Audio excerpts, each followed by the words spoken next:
Hello, royal folks. It's good to see you all here again. This is your regular dose of royal news and analysis. But before we start, please subscribe to my channel and click the bell icon. Thanks. What royal watchers can forget the adorable antics of Prince Louis and all the times he has acted, well, like a kid. At the Trooping of the Color last month, the 5-year-old pulled his famous faces and at one point seemed to imitate a pilot as the military flew over Buckingham Palace. Fans have also been charmed by Prince William and Princess Kate's seemingly relaxed and accepting reaction to their youngest child's cheeky behavior, unthinkable to previous royal generations. William and Kate's more modern, tactile parenting style stands in stark contrast to the way royals have parented for centuries. Equally memorable, but much less fun, is the image of Louis's grandfather, King Charles III, as a solemn young boy greeting his mother, Queen Elizabeth II, after she and Prince Philip had been away on a months-long Commonwealth tour. The little prince receives no hug from his mother, just a formal handshake. Elizabeth and Philip's cold parenting style would lead Princess Diana to reportedly quip that the only thing her husband learned about love from the Queen and Prince Philip was shaking hands.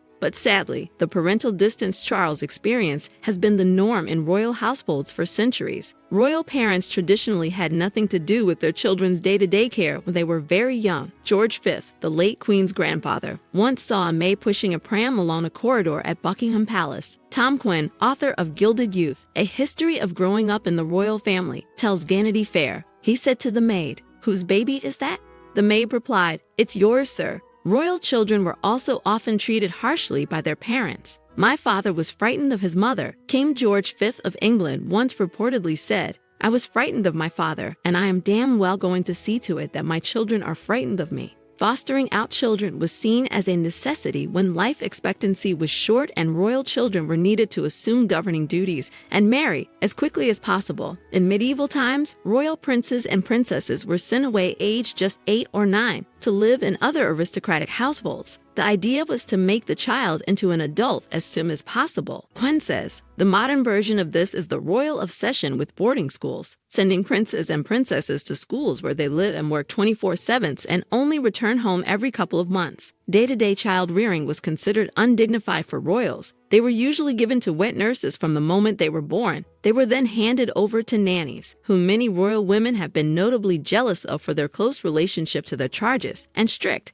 sometimes violent, governors and tutors who were pressured to produce dignified, noble mini-adults who would make the ruling house proud. But this method came at a cost. The royal obsession with making princes and princesses as mature as possible as early as possible actually has the opposite effect, and many royal children, especially boys, never really grow up, says Quinn. They behave like children when they grow up because they were not allowed to be children when they were young. This applies to Edward VII, George V and VI, Edward VIII, and especially King Charles. Parental estrangement could also have catastrophic consequences. Kings often viewed their sons, who were virtual strangers, as rivals and enemies. 3 sons of Henry II of England would wage war against their father. In 1718, Peter the Great of Russia had his son, Alexei, tortured and killed. The dysfunctional Hanoverian kings of England uniformly despised their eldest sons, leading one courtier to reportedly quip, "The House of Hanover, like ducks, produces bad parents. They trample on their young."